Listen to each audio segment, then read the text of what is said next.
दोस्तों, मुझे पता है आप सब लॉकडाउन में बोर हो रहे हैं, तो मैं आपकी बोरियत दूर करने के लिए लाया हूँ hello app, India's leading social media platform. Hello app पे आपको मिलेंगे trending news, funny, educational, cooking, dance और भी बहुत सारे वीडियोस। इसके अलावा latest updates of your favourite celebrities. तो देर किस बात की है, अभी डाउनलोड करो हेलो ऐप और करें अपनी बोरियत का खात्मा।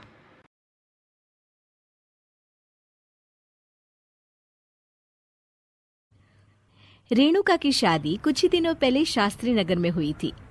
रेणुका बहुत ही आलसी लड़की थी। वो दिन भर बेड पर सोती रहती या फिर मैगजीन पढ़ती रहती और घर के काम भी धीरे धीरे ही करती। एक दिन उसकी सास उसके पास आती है। बहू, आज बेसन का चिला बना दे, बड़ा मन कर रहा है।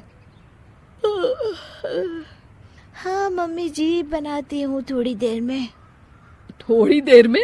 अरे थोड़ी देर में तो रात के खाने का वक्त हो जाएगा बहू। अच्छा मम्मी जी, तो फिर आप रात का खाना ही खा लीजिएगा ना। हे भगवान, कैसी आलसी बहू मिली है मुझे। हर काम को बस टालती ही रहती है।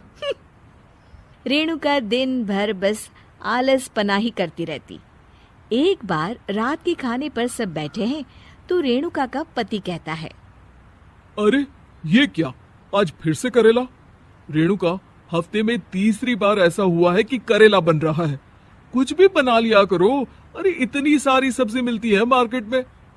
हाँ, पर अब कौन मार्केट जाए और सब्जी लेकर आए, इसीलिए जो था घर पर वही बना दिया। बहू फ्रिज खोल कर देखती तो पता चलता कि सारी सब्जियां रखी होती है। पर तुम्हारा आलसपन खत्म हो तो तुम्हारी नजर जाए ना। विशाल कमरे में आकर रेणुका से पूछता है, रेणुका, मैंने कहा था तुमसे कि मेरे लिए रुमाल ले आना। मेरे सारे रुमाल खराब हो गए हैं। तुम ले आई क्या? आज नहीं गई, कल ले आऊंगी। ओफो, पिछले 4 दिनों से मैं यही सुन रहा हूँ। बिना रुमाल के ऑफिस जाना पड़ रहा है। तुम तो बहुत ही आलसी होती जा रही हो रेणुका। आपको रुमाल की जरूरत है ना, तो खुद ही खरीद लीजिए ना। हाँ, अब वही करूंगा। तुम्हारे भरोसे बैठा रहा तो कुछ नहीं होगा। एक दिन दरवाजे पर बेल बज रही होती है और रेणुका सोफे पर बैठी होती है, पर आलस में दरवाजा खोलती ही नहीं। अरे बहू, कितनी देर से बेल बज रही है। क्या कानों में रुई डालकर बैठी हो जो सुनाई नहीं दे रही बेल? मम्मी जी, अब आप आ ही गई हैं तो आप ही खोल दीजिए ना दरवाजा। क्यों मुझे ताना मारकर और देर कर रही हैं? अरे वाह, उल्टा चोर को तवाल को डांटे। सास दरवाजा खोलती है तो उसकी पड़ोसन दरवाजे पर खड़ी होती है। दरवाजा खोलने में इतनी देर क्यों हो गई? सब सो गए थे क्या? और ये भी कोई वक्त है क्या सोने का? हाँ? अरे नहीं नहीं, ऐसी कोई बात नहीं है। आइए आइए, आप लोग अंदर आइए। ओफो, इन सबको भी अभी आना था। अब मम्मी जी लगा देंगी मेरी ड्यूटी किचन में। बहू पकोड़े तल दे, बहू चाय बना दे। अरे बहू, सो गई क्या? कब से आवाज दे रही हूँ। जा चाय बना कर लिया। हाँ मम्मी जी, अभी जाती हूँ थोड़ी देर में। सास रेणुका को आंख दिखाती है। मतलब थोड़ी ही देर लगेगी चाय बनाने में, अभी ले आती हूँ, बस झटपट। रेणुका रसोई में जाती है और इसी आलसीपन में वो चीनी की जगह नमक डाल देती है। जैसे ही सब चाय का घूंट भरते हैं, चाय थूक देते हैं। थू थू थू थू, ये कैसी चाय बनाई है तूने रेणुका?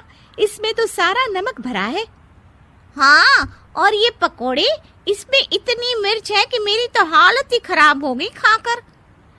और रेणु जी, आपकी खातिरदारी में पहले तो कभी कोई कमी नहीं रहती थी, पर जब से आपकी ये बहू आई है ना, मामला कुछ गड़बड़ा सा गया है। हाँ हाँ, जहाँ आप इतनी एक्टिव हैं, वहीं आपकी बहू एकदम आलसी, एकदम राम मिलाई जोड़ी लगती है।